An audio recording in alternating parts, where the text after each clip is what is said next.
Hello friends, मेरा नाम है हर्षवर्धन और आप देख रहे हैं रिसर्च बाय हर्ष। ये वीडियो आप सब व्यूअर्स के लिए बहुत ही नॉलेजेबल होने वाली है। सो प्लीज मेरा एक रिक्वेस्ट है कि आप इसे एंड तक देखिएगा।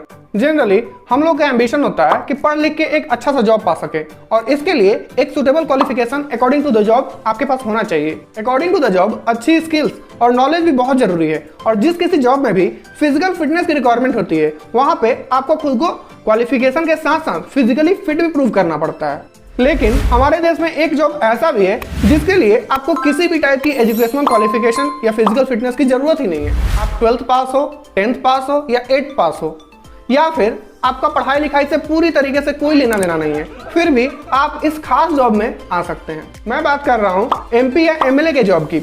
सुनने में थोड़ा अजीब और दुर्भाग्यपूर्ण है कि इस देश में एक छोटा सा आंगनबाड़ी चलाने के लिए भी आपका एजुकेटेड होना बहुत जरूरी है, लेकिन पूरे के पूरे देश को चलाने के लिए आपका किसी भी टाइप का एजुकेशनल क्वालिफिकेशन हो ये मैंडेटरी नहीं है। ऐसा नहीं है कि इन पदों पर आसीन होने के लिए किसी भी टाइप की कोई योग्यता ही नहीं है। इन पदों के लिए जो जरूरी एलिजिबिलिटी है उसके बारे में सुनिए। आप एक भारतीय नागरिक होने चाहिए, आपकी उम्र 25 वर्ष से कम नहीं होनी चाहिए, आपको किसी सरकारी कार्यालय से ऑफिस ऑफ प्रॉफिट या फिर लाभ का पद न मिल रहा हो। लाभ का पद का मतलब है कि अगर किसी को MP या MLA बनना है तो उसे किसी भी प्रकार का सरकारी वेतन या भत्ता आदि अतिरिक्त रूप से न मिल रहा हो। आप अगर किसी भी टाइप का गवर्नमेंट जॉब कर रहे हैं तो आप उसे करते हुए MP या MLA नहीं बन सकते हैं। आपको उस पद से मुक्त होना होगा, अर्थात आपको रिजाइन करना होगा। और हाँ, you should not be an off mind person, मतलब आपका दिमागी संतुलन विक्षिप्त नहीं होना चाहिए। हाँ, इसमें किसी भी टाइप का रिजर्वेशन नहीं है, कोई भी अप्लाई कर सकता है, लेकिन ऐसा तो सिर्फ हमारा संविधान कहता है। रियलिटी तो ये है कि अगर कोई व्यक्ति क्रिमिनल बैकग्राउंड से जुड़ा हुआ है, दबंग माना जाता है, पैसे वाला है या फिर उसका पॉलिटिकल कनेक्शन बहुत अच्छा है, तो उस टाइप के व्यक्ति को इन पदों को हासिल करने में ज्यादा समस्या नहीं होती है। क्रिमिनल और दबंग अपना डर दिखा करके इन पोस्ट को हासिल कर लेते हैं, पैसे वाले खरीद लेते हैं और पॉलिटिकल कनेक्शन वाले जिनका कोई फैमिली मेंबर ऑलरेडी पॉलिटिक्स में है उनसे ये पद विरासत में मिल जाते हैं। और इनमें से भी ज्यादातर तो कास्ट या रिलीजन का पॉलिटिक्स करके MP या MLA बन जाते हैं। आखिर ऐसा क्या है कि ये लोग MP और MLA बनने के लिए कुछ भी करने को रेडी हैं? कुछ तो बेनिफिट जरूर मिलता होगा इन MPs और MLAs को, बहुत सारे बेनिफिट्स हैं। आइए बात करते हैं इन MP और MLAs को उनके टर्म में मिलने वाली सैलरी और अलाउंस की और आखिर में उनको मिलने वाले पेंशन के बारे में। भारत में एक MP की सैलरी 70,000 रुपये महीने की है। बात किया जाए एक MLA की सैलरी की तो अलग अलग राज्यों में इन MLAs की अलग अलग सैलरीज है, लेकिन ऑन एन एवरेज भारत में एक MLA को 60,000 रुपये मासिक वेतन के तौर पे दिया जाता है। इसके अलावा ढेर सारे अलाउंसेस भी हैं। कॉन्स्टिट्यूएंसी अलाउंस मतलब निर्वाचन क्षेत्र भत्ता, एक MP को 49,000 रुपये की और एक MLA को 10,000 रुपये की कॉन्स्टिट्यूएंसी अलाउंस दी जाती है।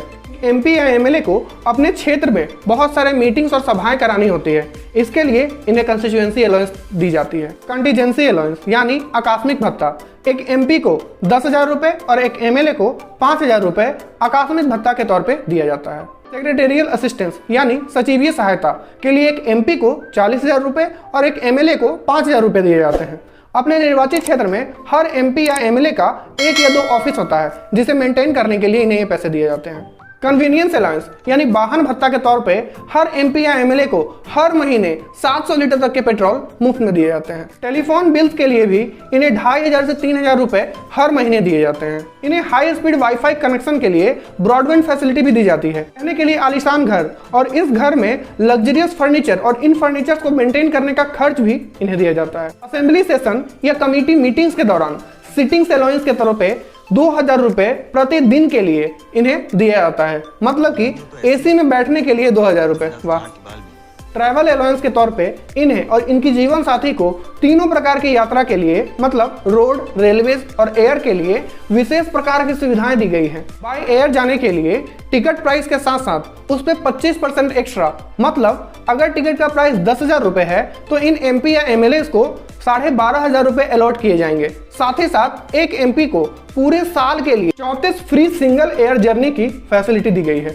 रेल यात्रा के लिए इन्हें एक फर्स्ट क्लास AC की नॉन ट्रांसफरेबल टिकट या फिर एक फर्स्ट क्लास और सेकेंड क्लास दोनों का मिला के किराया इन्हें दे दिया जाता है। और अगर कभी इन महानुभावों की यात्रा किसी तरीके से रेलवेज या फिर एयरवेज से पूरी नहीं हो पाती या फिर सिर्फ आधी ही पूरी हो पाती है, तो ऐसे में इन्हें रोडवेज यात्रा के लिए पर किलोमीटर के हिसाब से 16 रुपए दिए जाते हैं। यहाँ तक कि इन्हें माइलेज अलाउंस भी दी जाती है।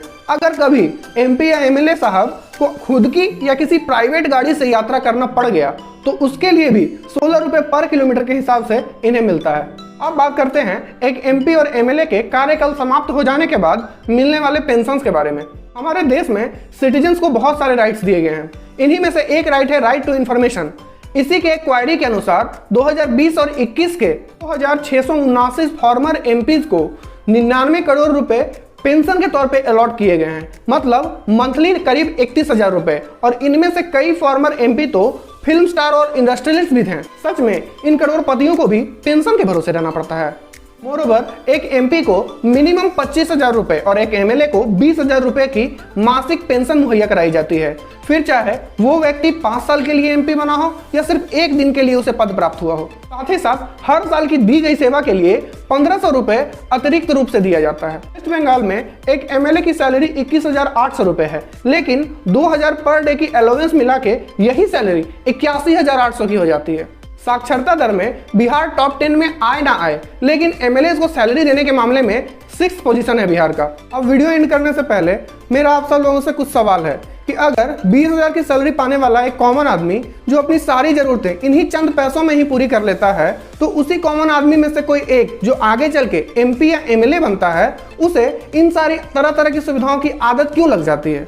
यात्रा की सुविधा, पानी की सुविधा, बिजली की सुविधा और वो सारे जो मैंने इस वीडियो में बताए हैं, क्या इन्हें मिलने वाली सैलरी से ये सब नहीं हो सकता क्या, जो इन्हें ये सारी सुविधाएं अलग से दी जाती है? इस बारे में प्लीज कमेंट करके अपने व्यूज लिखिएगा। ये थी वीडियो MP और MLAs की सैलरी के बारे में। कैसी लगी आपको प्लीज कमेंट करके अपने व्यूज मेरे साथ शेयर कीजिएगा। तब तक के लिए I am signing out. Have a nice day.